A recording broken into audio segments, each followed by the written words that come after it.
یہ تو تمہارے عمل سے پتہ چل رہا ہے کہ تم چلاتے ہو. 100 دفعہ بولو میں زبان نہیں چلاتا, چلا رہے ہو نا. اصولی طور پر یہ تھا کہ اگر آپ کو بلایا گیا ہے کہ آپ والدین کے سامنے زبان چلاتے تو آپ بولو انشاءاللہ آئندہ میں کوشش کروں گا, ختم. اپنے عمل سے پتہ چلتا ہے بھائی یہ زبان نہیں چلاتا.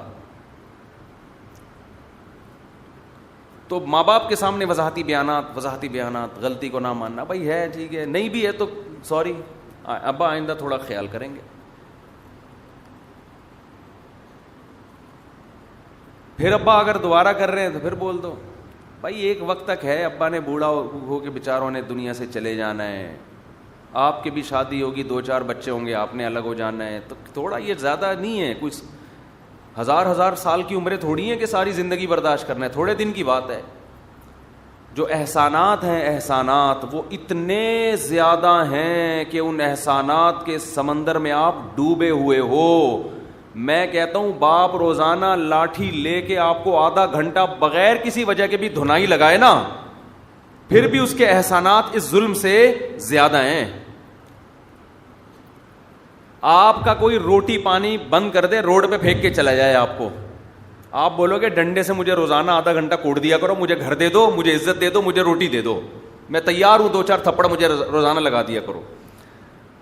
کیونکہ جس نعمت میں انسان پلتا اور بڑھتا ہے اس نعمت کی انسان میں قدر نہیں ہوتی. نعمت کی قدر جب ہوتی ہے جب نعمت چھنتی ہے. جس عزت کے ساتھ باپ اور ماں کھلاتے ہیں نا اولاد کو, کون پوچھتا ہے؟ آپ بتاؤ, جس کا کہیں رشتہ لینے جاؤ اب پوچھیں آپ کے والد صاحب, انہیں ہے ہی نہیں, کوئی دے گا رشتہ؟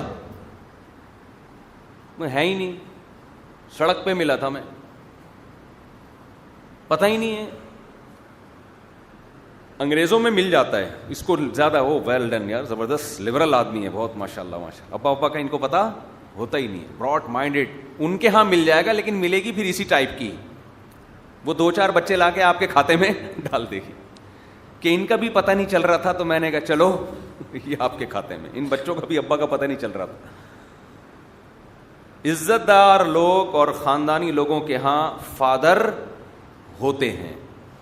سمجھتے ہو انسان کی عزت کی جو پہلی اکائی ہے نا وہ باپ سے شروع ہوتی ہے. سب سے پہلی جو اکائی ہے نا کہ آپ قابل عزت ہے یا نہیں ہے, تو سب سے پہلا یہ شروع کہاں سے ہوتا ہے؟ آپ کے فادر ہیں آپ کے فادر. تو خیر میں بات کہاں سے کہاں چلی گئی. تو ہم مدرسے میں آئے تو میرے ساتھ کالج میں اور بھی لوگ آئے ہوئے تھے, تو ہمیں تانے کھائیں گے کہاں سے, اور رشتہ کوئی نہیں دے گا, اور وغیرہ وغیرہ وغیرہ وغیرہ.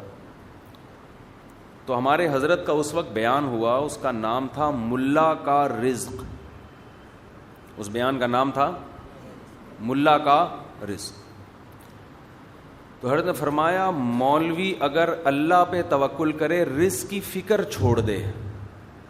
فکر چھوڑنے کا مطلب یہ کہ لالچ ہوس ختم کر دے, اور یہ عزم کرے میں نے زندگی بھر دین کی خدمت کرنی ہے, مخلوق کے سامنے ہاتھ نہیں پھیلانا ہے, مخلوق کے سامنے زبان کو ٹیڑھا نہیں کرنا ہے.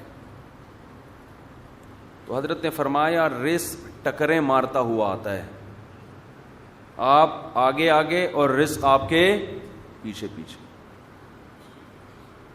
اس وقت حضرت کی بات کا مطلب ہمیں سمجھ میں نہیں آیا تھا. اب جب پیٹ خراب ہوتا ہے نا دعوتوں میں, تو اب وہ مطلب سمجھ میں آ رہا ہے.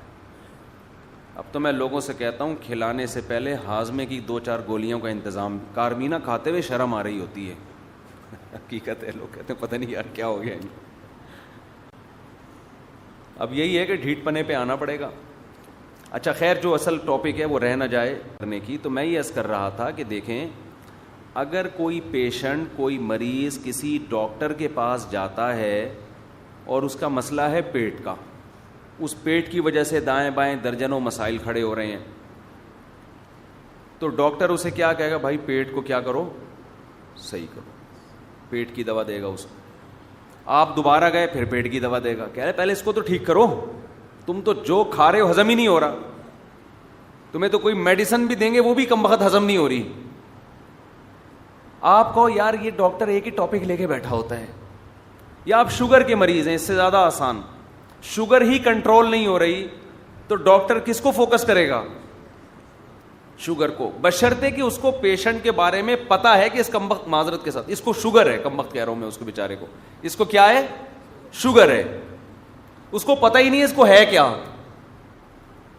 اب وہ میڈیکل سائنس کی کتابیں دیکھ کے آپ کا علاج کر رہا ہے کہ میڈیکل سائنس یہ کہتی ہے کہ صبح ناشتے میں یہ کھانا چاہیے, دوپہر یہ کھانا چاہیے, رات یہ کھانا چاہیے, اور کھجور کے یہ فائدے ہیں, اور کیلے کے یہ فائدے ہیں, اور وغیرہ وغیرہ کے یہ فائدے ہیں.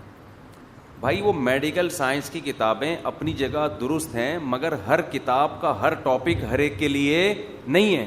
موٹوں کے لیے الگ ہے, پتلوں کے لیے الگ ہے, شوگر کے پیشنٹ کے لیے الگ ہے, جن کو شوگر نہیں ہے ان کے لیے الگ ہے, جن کے سر پہ بال نہیں ہے ان کے لیے الگ ہے, جن کے بال وقت سے پہلے سفید ہو گئے ان کے لیے الگ ہے, جو ڈپریشن کے مریض ہیں ان کے لیے الگ ہے, جو سوتو ہیں ان کو آپ نیند کی گولیاں کھلا رہے ہو, جو پولیس سے نہیں اٹھتے سوتے رہتے ہیں ان کو آپ کیا کھلا رہے ہو؟ نیند کی گولیاں.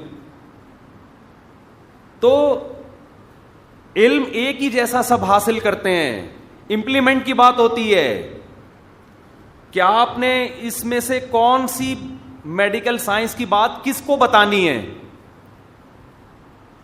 ایک آدمی میں کولیسٹرول ہے ہی نہیں, آپ اس کو کولیسٹرول سے ڈرا رہے ہو. ہمارے ایک دوست تھے, وہ جناب مونگ پھلیاں بہت کھاتے تھے, ان کو کسی نے کہا کولیسٹرول بہت بڑھ جائے گا تمہارا, وہ بہت دبا کے کھا رہے ہیں نا مونگ پھلیاں, ان کو شوق تھا, اور اسی طرح کی نہاری اور مغز اور یہ پائے وائے کا ان کو عادت تھی, پھوڑتے رہتے تھے صبح شام. عمر بھی 50 سال. لوگوں نے کہا بھائی اس عمر میں یہ خوراکیں ججتی نہیں ہیں آپ کے اوپر, کولیسٹرول بڑھ جائے گا, مرمرا جاؤ گے. وہ عقل مند تھے, انہوں نے کہا پہلے ٹیسٹ کرا لیتا ہوں نا جی. وہ آ گئے تھے اس پہ کدو اور کھیرے ککڑیوں پہ اور نا ایسی چیزیں کھانے پر کہ یار فائبر کا, وہ فائبر والی چیزیں کھاؤ اور یہ کولیسٹرول والی چیزیں ختم, انڈے منڈے چھوڑ دو. عقل مند تھے, انہوں نے کہا پہلے ٹیسٹ کرا لیتا ہوں. ٹیسٹ کروایا تو کولیسٹرول لیول بہت کم تھا.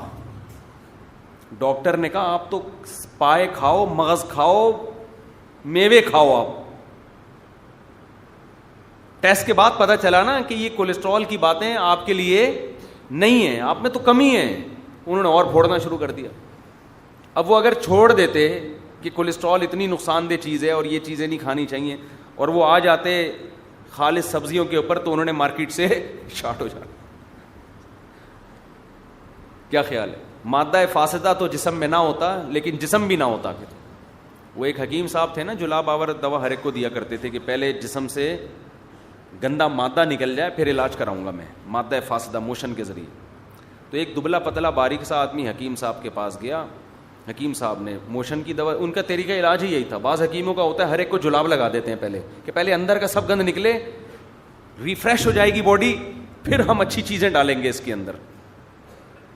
ریفریش کرنے کے لیے نا, جب بھی آپ کمپیوٹر لے کے جائیں, ہینگ ہو رہا ہو, ریسٹارٹ مارو یار ایک دفعہ تو اس کو.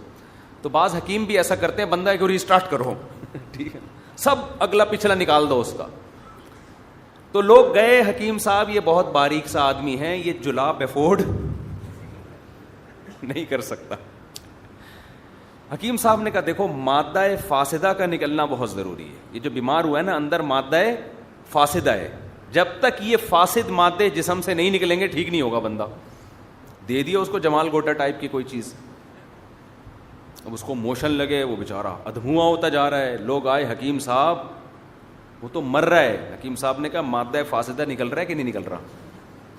لوگوں نے دیکھا جا کے, ہے تو فاسد, کوئی خوشبوئیں تو آتی نہیں ہے وہاں سے. بھائی فاسد مادہ ہے, کوئی اچھی چیز تو نہیں نکل, کوئی گردے پھیپڑے تو باہر نہیں آ رہے نا. جو چیز نکل رہی ہے وہ فاسد ہے یا نہیں ہے؟ بھائی فاسد تو ہے, بدبو بھی آ رہی ہے, اسمیل بھی, گندی چیز ہے. حکیم صاحب نے کہا نکلنے دو, جتنا نکلے اتنا اچھا ہے. 3 دن ہو گئے, 4 دن ہو گئے, وہ بندہ مر گیا. لوگ آئے حکیم صاحب کے گھر پہ, حکیم صاحب بندہ مارکیٹ سے شارٹ ہو گیا ہے. حکیم صاحب نے کہا شکر کرو مادہ فاسدہ نکال کے مرا ہے, صاف ستھرا قبر میں جائے گا. مادہ فاسدہ لے کے جاتا قبر بھی